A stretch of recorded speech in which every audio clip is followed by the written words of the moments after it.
Yamoussoukro, vous le savez, a été cette semaine la capitale africaine de l'état civil.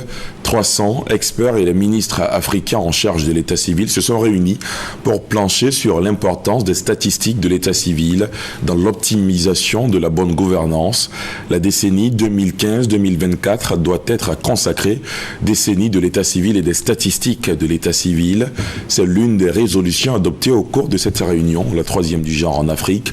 De retour de Yamoussoukro, le point de Michel Dicré. Après une semaine de conclave, les experts et ministres africains en charge de l'état civil ont pris des décisions majeures qui devraient faire bouger les lignes sur les questions d'identification sur le continent. Les résolutions essentielles, c'est celle qui consiste à ne pas laisser quiconque dehors, parce que les faits d'état civil sont des faits qui intéressent tout le monde, tout citoyen. Et donc on ne devrait pas vivre dans une situation d'apatridie pour certains. Et donc il faut faire en sorte que chacun puisse avoir une identité à son naissance, ou le cas échéant, après la naissance, qu'on puisse quand même lui trouver une identité, qu'il soit légalement reconnu et qu'il puisse mener ses activités en toute légalité.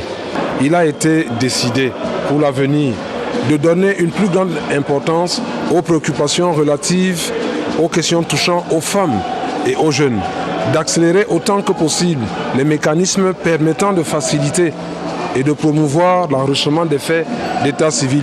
Le financement des systèmes d'enregistrement des faits d'état civil a été également au cœur des débats. Bon, ce que les États attendent de nos partenaires, c'est de leur implication financière et matérielle, pour qu'ils puissent accompagner nos nations dans la recherche effectivement de ces financements. Pour le ministre de l'Intérieur ivoirien Ahmed Bakayoko, tout doit être mis en œuvre pour un état civil beaucoup plus fiable au cours de la décennie 2015-2024. Pourquoi nous ne pouvons pas nous organiser pour qu'à la naissance, l'enfant ait une identité? C'est possible. C'est une question d'avoir cette ambition, d'avoir cette vision et de nous donner les moyens d'avoir des politiques qui règlent ces problèmes. Après Yamoussoukro, la 4e conférence des ministres africains en charge de l'état civil se tiendra en 2017 en Mauritanie.